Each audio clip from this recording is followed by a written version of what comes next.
Here we're going to learn how to solve a quadratic inequality. Here we have an example of a quadratic inequality. We know it's an inequality because of the less than sign here. It could have also been a greater than sign, or even less than or equal to, or greater than or equal to, but that's why it's an inequality. This, on the other hand, is a quadratic equation. It's an equation because it has an equal sign. Now we already know how to solve a quadratic equation like this. We would factorize it into two brackets. This one will be x plus 5 and x minus 2, and that will give solutions x equals negative 5 and x equals positive 2. These numbers here, negative 5 and positive 2, are known as critical values. We didn't want to solve the equation though, we wanted to solve when it was an inequality. To do this, we're going to draw the graph represented by the equation. So y equals x squared plus 3x minus 10. We draw some axes first of all, and we know that since negative 5 and 2 are critical values, solutions to the equation, it must cross through these on the x-axis. We also know that quadratics like this make a nice U-type shape, so it would look something like this. Let's now consider our inequality again that we were trying to solve. If you substitute in the critical values, you'll see that they're solutions because they give 0. So if we start with 2 squared plus 3 lots of 2, take away 10, gives 4 plus 6, and 4 add 6 take 10 is 0. The same works for the other critical value, negative 5. Negative 5 squared plus 3 lots of negative 5, take away 10, gives 25, minus 15, and 25 take 15 take 10, again is 0. This shouldn't be surprising since they were solutions to the equation, but we're not interested in when it equals 0, we want to know when it's less than 0. So if we now look at the graph, you can see the graph is split into 3 sections. The first section here, where the graph is above the axis, we then have this middle section where it's below the axis, and this final section where it's above the axis again. The two red sections are above the x-axis. This means that for those x values, the equation gave an answer that was greater than 0. The green section, however, is below the x-axis, so for those x values, the equation gave an answer which was less than 0. Since our inequality asks for less than 0, we're interested in the green section of the graph. To solve this inequality then, we want to know the x values that give this green section. So that's all of the values marked here by the pink arrow, so in between negative 5 and 2. We can write that down as an inequality. X is in between negative 5 and 2. Notice both of the inequality signs point to the left. And that's the answer to this inequality. So what we did was, instead of solving the inequality, we first solved the equation to find the critical values. We used the critical values to draw a sketch of the graph, and then considered which section we were after. Once we had that section, we can write down the solution. Let's try a second one.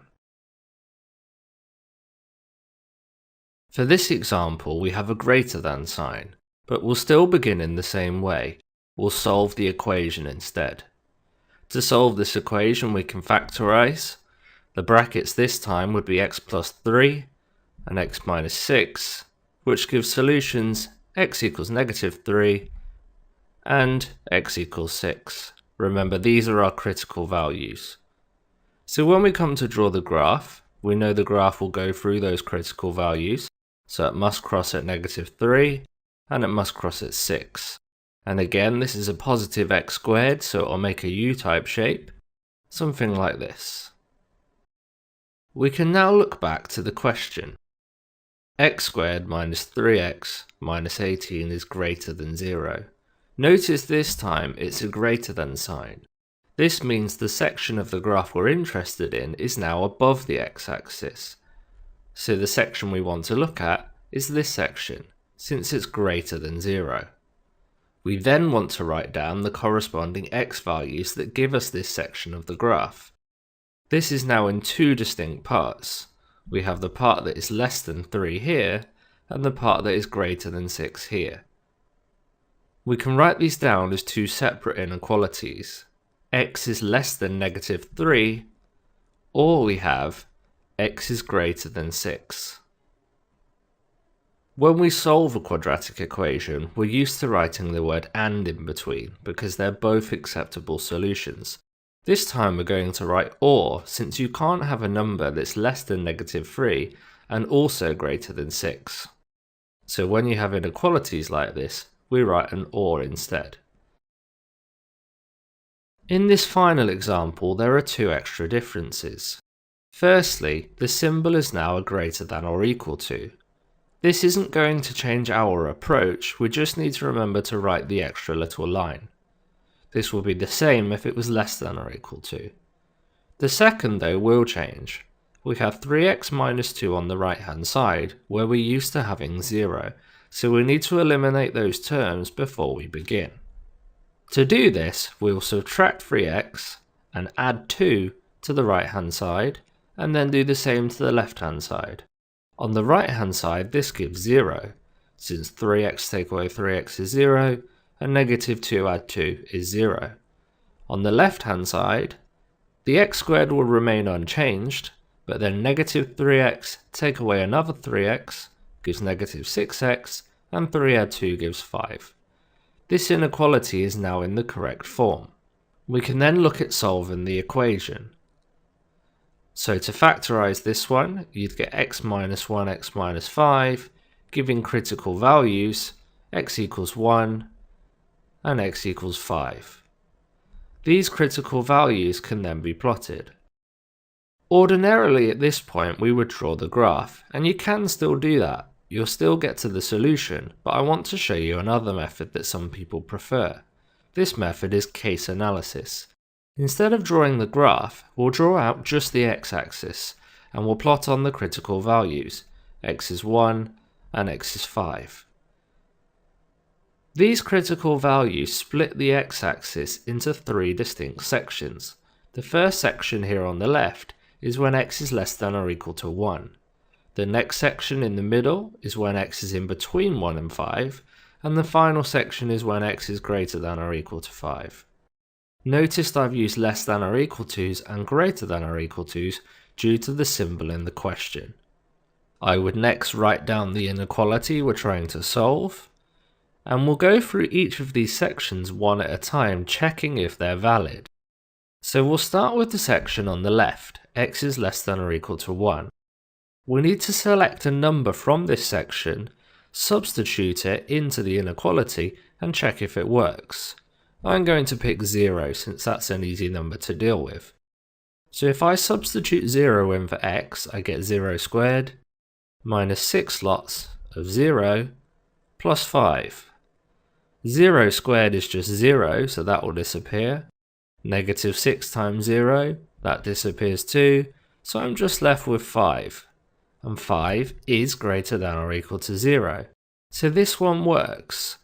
This means this section will form part of our solution. We can then try the next section. We need a number that's in between 1 and 5. I'm going to choose 2. So if we substitute 2 in, we get 2 squared minus 6 lots of 2 plus 5. 2 squared is 4. -6 times 2 is -12. And then if we do 4 take 12, add 5, we get -3.